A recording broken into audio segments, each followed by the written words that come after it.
नानी कुआ। सीमा गर्मियों की छुट्टियों में अपनी नानी के गांव आई थी। सीमा नानी के घर पहुंचने के बाद अपनी नानी के पैर छूती है और उनसे आशीर्वाद लेती है। तभी उसकी नानी उससे कहती है, इतनी बड़ी हो गई मेरी सीमा, चल जल्दी से हाथ मुंह धो ले, मैं तेरे लिए खाना लगा देती हूँ। भूख लगी होगी ना? हाँ नानी, भूख तो लग रही है मुझे, आपके हाथ के बने हुए पीले दाल और चावल खाने की। कितना टाइम हो गया है मुझे आपके हाथ का बना हुआ दाल चावल खाए हुए। तू तो नौकरी में व्यस्त थी, तो तुझे कहाँ से टाइम मिलेगा अपनी नानी के लिए? और जब इतने टाइम बाद आई है तो ज्यादा टाइम के लिए रुक कर जाएगी तू। हाँ नानी, इस बार पूरे 2 महीने के लिए आई हूँ। सीमा की नानी अंदर जाकर उसके लिए खाना बनाने लगती है। सीमा कमरे में अकेली होती है, तभी उसे किसी औरत के रोने की आवाज सुनाई देती है। वो कभी खिड़की से बाहर झांकती है तो कभी दरवाजे से बाहर झांकती है। उसे समझ में नहीं आ रहा होता है कि आखिर रो कौन रहा है। तभी नानी खाना लेकर आ जाती है। वो अपनी नानी से कहती है, नानी, कोई औरत रो रही है क्या?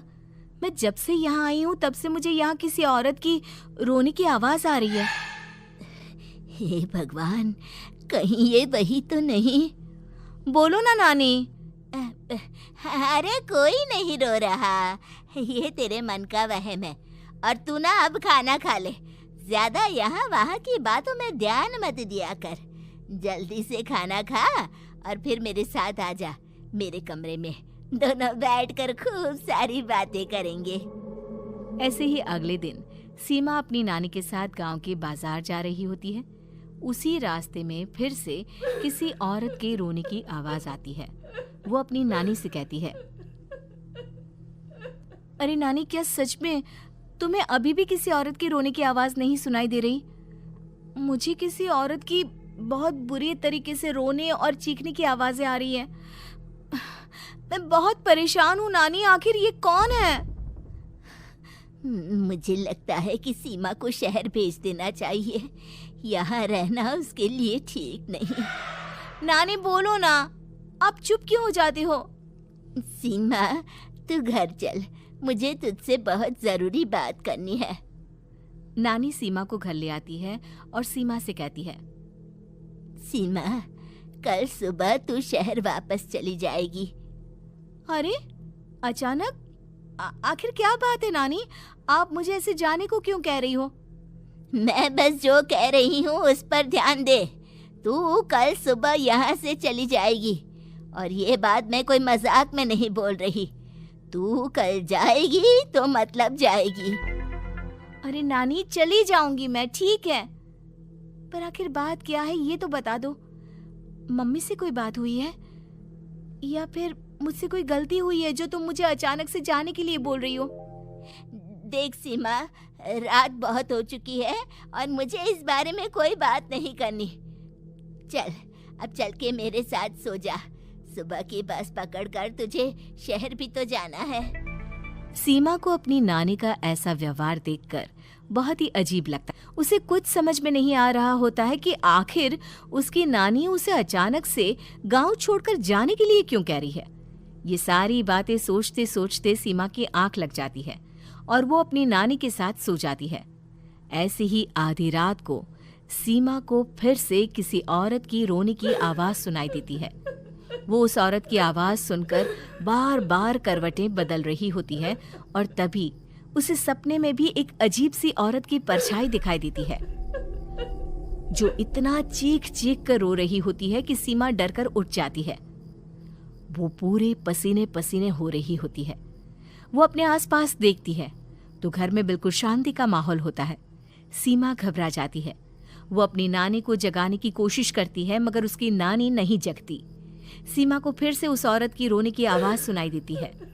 आखिरकार सीमा अपने आप को रोक नहीं पाती और वो घर का दरवाजा खोलकर बाहर निकलती है। आखिर ये माजरा क्या है? आज तो मैं पता करके रहूंगी।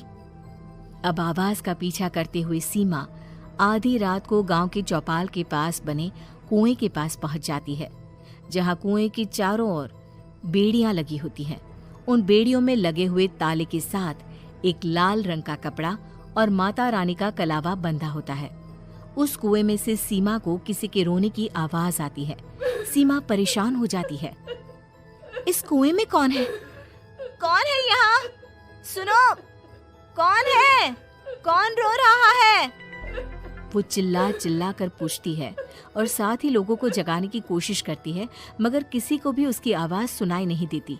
अब सीमा खुद उस कुएं के पास की बेड़ियों और तालों को खोलने की कोशिश करती है और किसी तरह कुछ देर की मशक्कत के बाद सीमा उसको खोल भी देती है। और जैसे ही वो कुआं खोलकर उसके अंदर झांकती है, सीमा उस कुएं में गिर जाती है। इतने में उसकी नानी की नींद भी खुल जाती है और सीमा को पास ना देखकर नानी परेशान हो जाती है। नानी घबराकर पूरे घर में उसे ढूंढने की कोशिश करती है, जिसके बाद उसकी नानी और सभी लोग उस खूनी कुएं के पास जाते हैं और सीमा की नानी कुएं के पास खड़ी होती है। सभी गांव वालों और सीमा की नानी को सीमा के चिल्लाने की आवाज आती है। बचाओ, कोई मुझे बचाओ। मेरी बच्ची, हम आ गए, हम तुझे बचा लेंगे। नानी, मुझे यहाँ बहुत डर लग रहा है।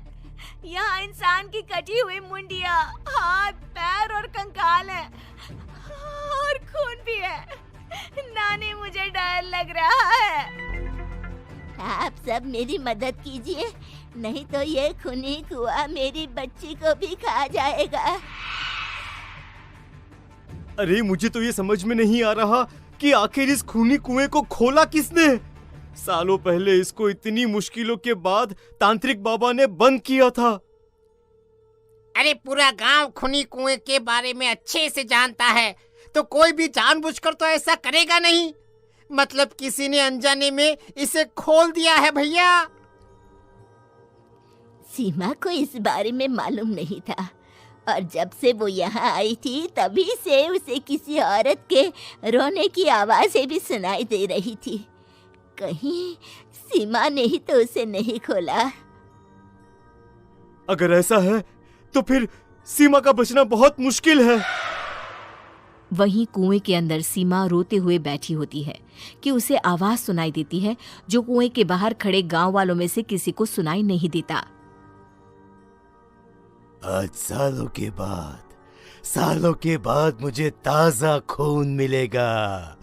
तेरा खून पीकर आज मैं अपनी प्यास बुझाऊंगा।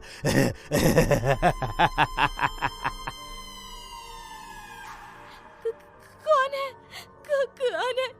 मत मारो प्लीज, मुझे जाने दो प्लीज। मैंने किसी का क्या बिगाड़ा है? वो तुझे मरने के बाद पता चल ही जाएगा। जितने में गांव वाले और सीमा की नानी कुछ सोच पाते, उतने में उन्हें सीमा के चिल्लाने की आवाज आती है और अगले ही पल सब शांत हो जाता है। क्या हुआ? सीमा, मेरी बेटी। माफ करना बहन, लेकिन अब सीमा वापस नहीं आएगी। हमें एक बार फिर से कुएं को बंद करना होगा। गांव वाले तभी तांत्रिक को बुलाकर लाते हैं। एक बार फिर अपनी शक्ति से तांत्रिक बाबा उस कुएं को हमेशा हमेशा के लिए बंद कर देते हैं और वहां एक बोर्ड लगा दिया जाता है कि यहाँ आना मना है।